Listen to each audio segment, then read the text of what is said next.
안녕하세요. 가끔 보면 정말 한순간의 다툼이 평생을 후회할 비극으로 이어지기도 하잖아요.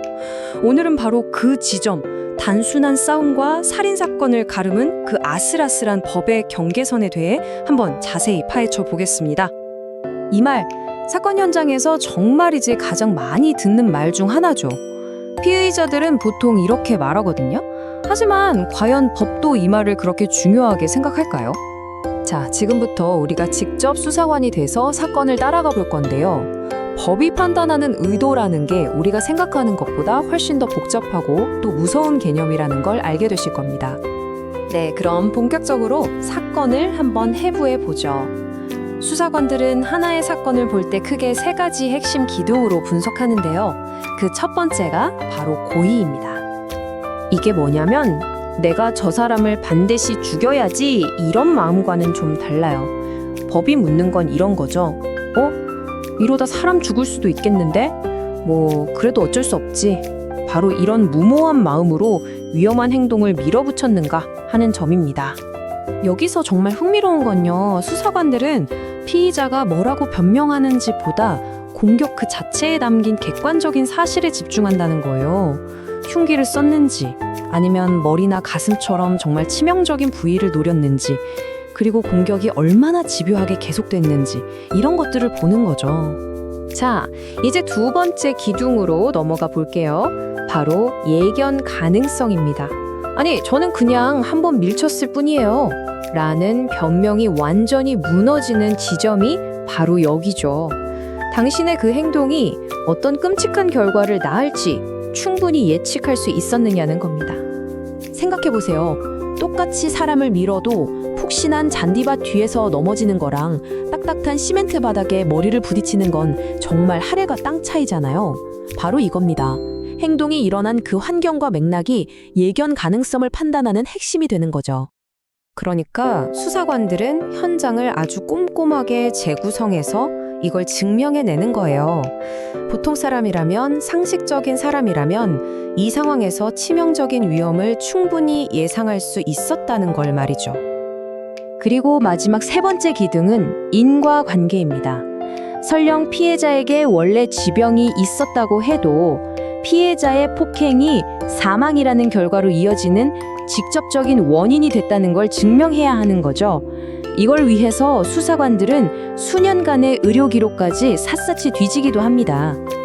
자, 그럼 이제 수사관의 시선이 어떻게 피해자를 점점 옥죄어 오는지 한번 들여다볼까요? 이건 마치 아주 치밀한 심리게임, 그리고 디지털 체스 게임과도 같아요. 수사관들은요, 대뜸 왜 때렸어요? 이렇게 묻지 않아요. 대신에 쓰러지고 나서 숨은 쉬던가요? 눈동자는 어땠죠? 이런 아주 미세한 디테일을 물어봅니다. 왜냐하면 피해자가 피해자의 상처가 얼마나 심각한지 알고도 그냥 방치했는지를 파악하기 위해서죠. 그리고 수사는 여기서 끝나지 않죠. 친구한테 무심코 보낸 메시지 하나가 당신의 의도를 증명하는 아주 결정적인 증거, 이른바 스모킹건이 될 수도 있습니다. 예를 들어서 그냥 좀 선봐줬어 라는 이 간단한 문장, 이게 법정에서는 상해의 고의, 즉 상처를 입히려는 의도가 있었다는 걸 입증하는 데 아주 중요하게 사용될 수 있습니다. 혐의를 구성하는 핵심 요소가 되는 거예요. 그리고 어쩌면 여기서 사건의 향방이, 완장이 결정될 수도 있습니다. 바로 당신의 디지털 발자국, 검색 기록이죠. 이게 당신의 속마음을 전부 드러내거든요. 만약 사건 직후에 뇌진탕 증상이나 폭행 합의금 같은 단어를 검색했다면 어떨까요? 심지어 살인 형량이나 CCTV 지우는 법 같은 걸 찾아봤다면요. 그건 사실상 내 행동이 얼마나 위험했는지 나 스스로 잘 알고 있었습니다. 라고 자백하는 거나 마찬가지입니다.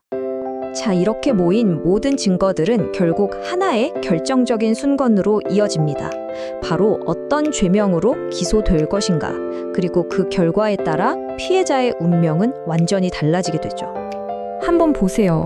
그냥 다치게 할 의도만 있었던 상해치사와 죽어도 어쩔 수 없지 라는 의도가 인정되는 살인, 이 둘은 모든 걸 바꿉니다.